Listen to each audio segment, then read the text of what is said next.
दुनिया बस अपने स्वार्थ की मीत है, बस उतना ही याद रखती है जितना कि उसका स्वार्थ चाहता है। क्यों चिंता करते हो अगर लोग तुम्हें नहीं समझते? वास्तव में तो तुम्हें चिंता तब करनी चाहिए जब तुम स्वयं को नहीं समझ पाते।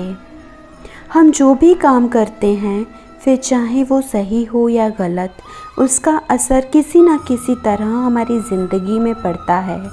हमारे कर्मों का जो असर हमारी ज़िंदगी में पड़ता है, उसे ही हम कर्मों का फल कहते हैं। जिसके पीछे तुम भाग रहे हो, 2 दिन दूर होकर देखो, बात करना तो दूर, वो तुम्हें याद भी नहीं करेगा।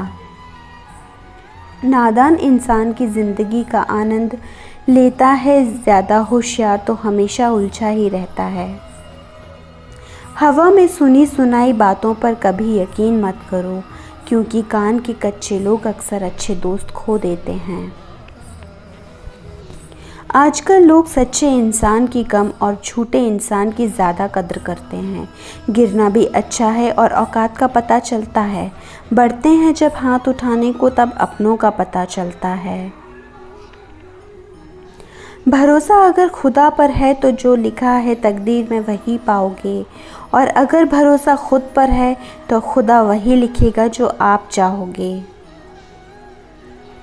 कोई अगर आपके अच्छे कर्म पर संदेह करे तो कोई बात नहीं, क्योंकि संदेह सदा सोने की शुद्धता पर किया जाता है, कोयले की कालीख पर नहीं। मन की शांति जीवन की सबसे बड़ी कमाई है।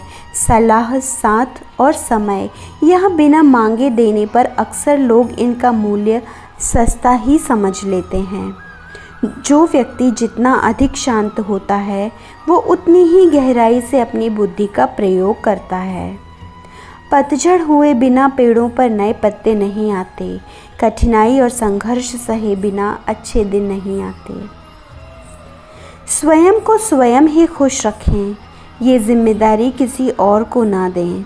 जो व्यक्ति थोड़े में ही खुश रहता है, वह सबसे अधिक खुशी उसी के पास होती है। कुछ लोग अपनी अकड़ की वजह से कीमती रिश्ते खो देते हैं, और कुछ लोग रिश्ते बचाते बचाते अपनी कद्र खो देते हैं। सरल व्यक्ति के साथ किया गया छल आपकी बर्बादी के सभी द्वार खोल देता है, चाहे आप कितने भी बड़ी शतरंज के खिलाड़ी क्यों ना हो। समय कभी नहीं रुकता। आज यदि बुरा चल रहा है तो कल अवश्य अच्छा आएगा। आप केवल निस्वार्थ भाव से कर्म कीजिए, और वही है आपके हाथ में।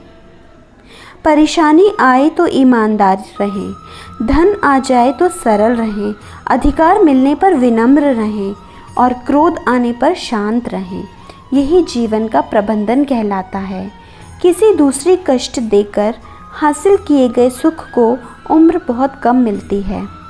जीवन में खुद की बुराइयां सुनना भी बेहद ज़रूरी है, क्योंकि तारीफ़ें ही सुनते रहोगे तो कभी आगे नहीं बढ़ पाओगे। हौसला मत हारो। अगर तुम्हें दर्द मिलता है तो दवा भी ज़रूर मिलेगी। आपका व्यवहार ही आपकी पहचान है, वरना एक नाम के तो बहुत सारे लोग मिल जाते हैं। अच्छे कर्म करने के बावजूद भी लोग केवल आपकी बुराइयां ही याद रखेंगे। इसलिए लोग क्या कहते हैं इस पर ध्यान मत दो, अपना कार्य करते रहो। खुद को काट कर भी रख दोगे तो भी ये दुनिया आपसे खुश नहीं होगी। इसलिए वो करो जो मन चाहे, वो नहीं जो दुनिया चाहती है, क्योंकि दुनिया की पसंद को बदलते वक्त नहीं लगता है। घमंड के अंदर सबसे बुरी बात यह होती है कि वो आपको कभी महसूस नहीं होने देगा कि आप गलत हो। श्री कृष्ण कहते हैं, मनुष्य को परिणाम की चिंता किए बिना, लोभ लालच बिना एवं निस्वार्थ और निष्पक्ष होकर अपने कर्तव्यों का पालन करना चाहिए। जिस प्रकार मनुष्य अपने पुराने वस्त्रों को त्याग कर नए वस्त्र धारण करता है, ठीक उसी प्रकार आत्मा पुराने व्यर्थ के शरीरों को त्याग कर नए भौतिक शरीर को धारण करती है।